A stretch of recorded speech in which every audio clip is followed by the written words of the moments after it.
E as auditorias realizadas pela Controladoria Geral do Estado no ano passado geraram uma economia de 280 milhões de reais. Boa parte desse trabalho envolve a área da saúde, inclusive a caravana da transformação realizada pelo governo Pedro Taques. E é para falar sobre esses assuntos que está aqui ao vivo no Jornal do Meio-Dia o secretário adjunto de Controle Preventivo e Auditoria da CGE, que é a Controladoria Geral do Estado, José Alves Pereira Filho. Boa tarde, secretário. Boa tarde, Lúcio. Boa tarde, Nayara. É um prazer poder estar aqui e falar dos trabalhos da CGE. Secretário, essa daí é só para situar o telespectador, porque é uma cobrança muito forte dos telespectadores. Eles dizem o seguinte: olha, tem que recuperar o dinheiro que foi roubado dos cofres públicos. Até onde vai a competência da Controladoria Geral do Estado para fazer esse trabalho aí de tentar buscar aquilo que afanaram com a mão grande? Bom, Lúcio, é interessante esclarecer isso, porque até novembro de 2014 nós tínhamos a competência apenas de apontar as falhas.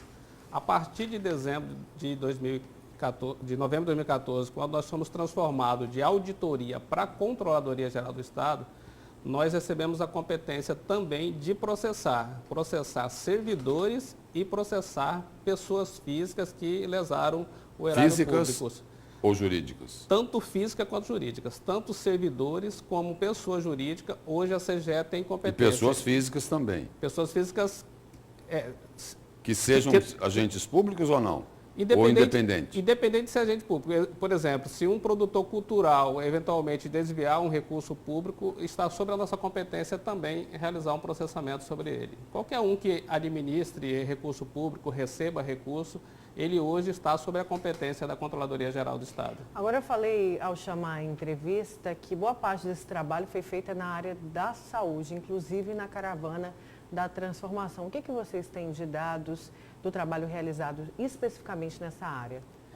Hoje, para ser bem claro em relação à informação, 280 milhões foram trabalhos de auditoria que inibiram que o recurso público saísse dos cofres públicos. Então, é uma ação... Foi revisão de contratos, Revisões de contratos. Então, em relação à saúde, nós fizemos a mais completa auditoria nos hospitais do estado de Mato Grosso.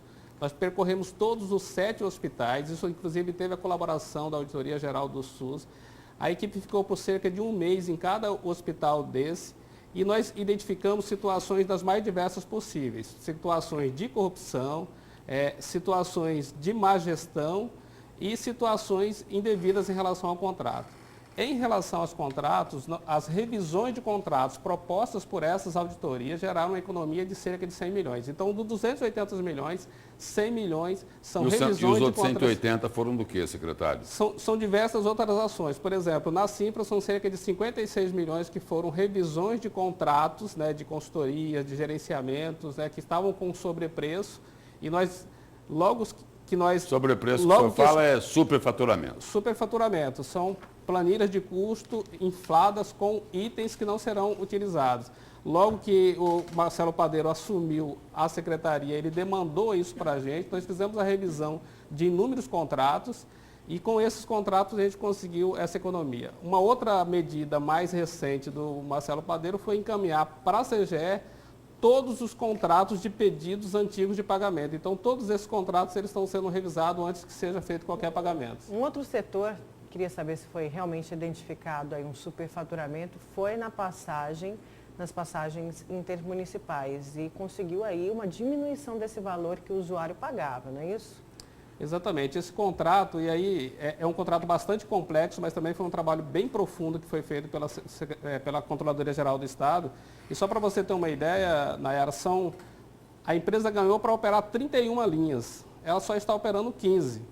Então, para ser bem claro assim, ela está só comendo filé. Aquilo que ela precisava fazer de linhas que são menos lucrativas, ela não está fazendo. Então, só para ter uma ideia de números muito rápidos... Ela só vai onde dá lucro. Ela faz. E a licitação previa uma modalidade diferente. Tinha que haver uma compensação, exato, não é isso? Exato. Ela faz Santo Antônio, faz Barão, faz Chapada, mas não faz São José lá de Pedrolândia, ela não faz Chapada, Joselândia. Joselândia, perdão, ela não faz Rio da Casca Chapada, então assim, os percursos ruins ela não implantou. Além do mais, aí só para ter uma ideia, o contrato com ela previa um retorno de cerca de 18%, 19%, e ela está tendo um retorno de 90%.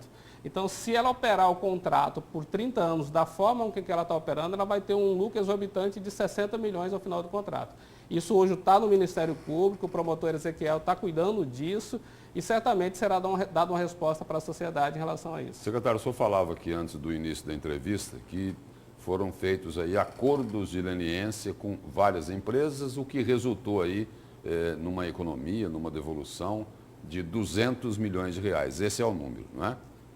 É isso. Mais ou menos... 200... Agora, a minha pergunta é a seguinte, essas empresas que confessaram que participaram dos esquemas de corrupção, elas vão continuar trabalhando normalmente para o poder público, não é? O acordo de leniência, ele tem várias cláusulas, Lúcio. Então, assim, tem cláusulas que ela precisa fazer um programa de integridade dentro da sua empresa, ela precisa mostrar que ela vai mudar as suas condutas, e a ideia realmente não é expulsar todas as empresas do mercado. Ela precisa... Tem que deixar claro que vai abandonar a prática criminosa. E vai ressarcir o prejuízo. Então, nós temos hoje cerca de 210 empresas que foram abertas processo ano passado. Essas 210 empresas, 6 fizeram acordo de leniência, retornaram para o Estado cerca de 200 milhões.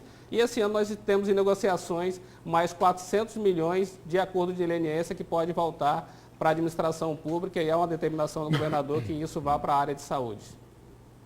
Secretário, só para encerrar aqui, uma última pergunta. E essas pessoas, né, que não são agentes públicos, não são empresas, aqueles denunciados, né, políticos que receberam dinheiro, né, e o dinheiro saiu lá do caixa público, do poder público, a controladoria consegue alcançar essas pessoas também para exigir a devolução daquilo que foi roubado?